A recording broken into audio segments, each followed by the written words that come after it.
मैं अपने जीवन में एक चीज़ एनालाइज करती हूँ कि मैंने बहुत अच्छे से की, शायद आप सब भी करते होंगे, कि घर परिवारों में इंसान के रिश्ते क्यों टूटते हैं। क्योंकि हर कोई एक दूसरे से अपनी एक्सपेक्टेशंस लेकर के बैठा होता है, एक्सपेक्टेशंस की गठरी लेकर बैठा होता है हर कोई। और हर एक्सपेक्टेशन का पूरा होना तो कोई पॉसिबल है ही नहीं, बिल्कुल भी पॉसिबल नहीं है। सच कहूँ तो 50 में से कोई 2 एक्सपेक्टेशंस किसी की पूरी होती होंगी, हो सकती भी नहीं। तो इस कारण से रिश्ते टूट जाते हैं, समाज के रिश्ते भी टूटते हैं, घर के भी टूटते हैं, है ना, यारी दोस्ती के भी टूटते हैं, सब रिश्तों में ब्रेक आने लग जाता है। तो इंसान इतना अकेला हो जाता है कि वो कहाँ जाए, डिप्रेशन बढ़ने लग गया।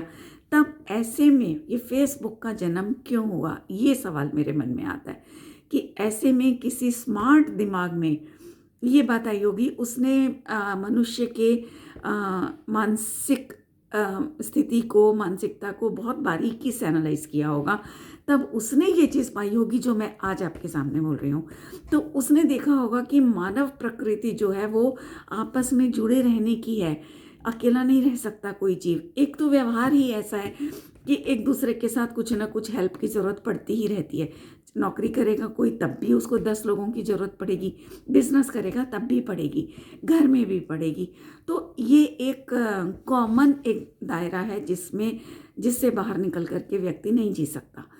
तो इस चीज़ का, मानव मस्तिष्क की इस कमजोरी का उसने फ़ायदा उठाया उस स्मार्ट दिमाग ने, और उसने फेसबुक के रूप में एक ऐसा प्लेटफॉर्म दुनिया को दे दिया कि जहाँ सब आते हैं, परिचित भी आते हैं, अजनबी भी आते हैं, और आकर के अपने अपने विचारधाराएं रखते हैं। तो मुझे शुरू में बहुत अच्छा लगा। मैं बहुत सीधी सादी घरेलू महिला हुआ करती हूँ, मेरे को बिल्कुल फालतू के आडंबर ना तो पसंद है ना मुझे आते हैं, सीधी सपाट बात मैं बोलती हूँ। तो मैं जब यहाँ पर आई तो मैंने देखा ये चीज़ जो मैंने आपको बोली, ये मैंने यहाँ पर ऑब्ज़र्व की कि यहाँ पर भी लोग वही कर रहे हैं। हर कोई एक दूसरे की ज़िंदगी में ताक झांक कर रहा है और उसको टोका टाकी कर रहा है। सबसे बड़ी बात जो घरों में इंटरफेरेंस होती है ना एक दूसरे की लाइफ में, वो यहाँ भी मैंने देखी।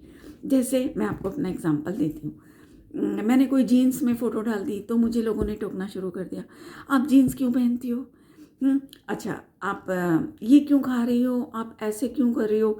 मैंने एक बार मैं बिज़नेस क्लास से अमेरिका आई थी बेटी के पास, एमिरेट्स की फ़्लाइट्स थी मेरी।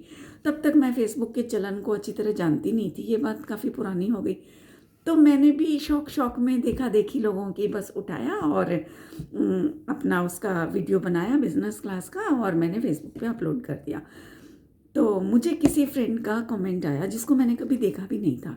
उसका कमेंट आया कि अरे आपके तो बड़े ऐश हैं, आप तो बिज़नेस क्लास में ट्रैवल कर रही हो, और वो भी एमिरेट्स का बिज़नेस क्लास, हमारे लिए तो ये सब सपना है। जैसे ही मैंने ये कमेंट पढ़ा ना, तो मैं सच बताऊं तो मेरे दिल को धक्का लगा। क्या? क्योंकि मुझे ये लगा यही सब तो घरों में होता था, रिश्तों में होता था। कोई किसी को बढ़िया खाते पहनते घूमते खुश रहते देख ही नहीं सकता था, और वो यहाँ भी हो रहा है। इस व्यक्ति को जेलस हुई मुझसे कि भाई मेरे लिए तो ये सब सपना है, मैं तो सोच ही नहीं सकता, आप तो बड़े किस्मत वाले हो। ये सब बातें अगर अप्रिशिएट कर रहा होगा वो मुझे, तो उसके लिए उसको मैं साधुवाद दूंगी। लेकिन कहीं ना कहीं जेलस तो है, क्योंकि इस तरह के शब्द बिना जेलसी के नहीं निकलते। अगर निकलते तो वो ये लाइन ना लिखता कि हमारे लिए तो ये सब सपना है, हम तो सोच भी नहीं सकते। हमारी, हाँ, उसने ये भी लिखा कि हमारी तो इतनी इनकम ही नहीं है। तो ये सारी बातें उसने लिखी, तो ये कहीं ना कहीं उसकी मन में छिपी हुई उस दीनता को दर्शा रही थी।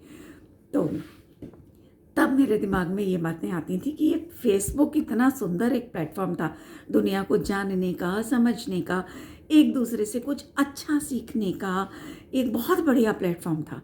लेकिन इसको भी हमने अपनी ईगो के लिए, अपनी कशाएं निकालने का एक सामान्य प्लेटफॉर्म बना के रख दिया। कोई अपनी पोस्टों के रूप में अपने मन की भड़ास निकालता है, कोई नहीं लिख पाता है तो वो अपनी ही मन की फीलिंग्स, दबी हुई भावनाएं जो उसकी पूरी नहीं हो पाती, उस तरह की पोस्टों को वो फॉरवर्ड कर देता है, आगे कॉपी पेस्ट कर देता है, और कोई उसको कमेंट्स में जा कर के अपने व्यूज़ वहाँ पे रखाता है। तो ये सब यहाँ पर हो रहा है ना। तो मतलब मैं आप सबसे बस यही कहना चाहूँगी कि फ़ेसबुक, यूट्यूब एक बहुत बढ़िया प्लेटफ़ॉर्म्स है, जहाँ से हम बहुत कुछ सीख सकते हैं। तो यहाँ से पर प्लीज़ अपने मन की दबी हुई कुंठाओं को, अपनी दबी हुई भावनाओं को यहाँ पर नेगेटिविटी के रूप में पेश ना करें, और यहाँ आकर के बहुत कुछ सीखने को मिलता है। सीखें, एजुकेशन है यहाँ पर, हज़ार तरह की एक्टिविटीज़ हैं, आपको जिसमें भी इंटरेस्ट है आप उसी लाइन पे जाएं, वही वीडियोस खोलें और उनसे बहुत कुछ सीखें। अपनी पर्सनालिटी को इम्प्रूव करने के प्लेटफॉर्म्स हैं ये, ठीक है। तो बस मेरी आप सबसे यही एक रिक्वेस्ट है नए साल के अवसर पर कि आप सब लोग इस प्लेटफॉर्म का, जिसने भी हमें दिया है बहुत सोच समझ के, बहुत अच्छा प्लेटफॉर्म दिया है, तो इसका सदुपयोग करें।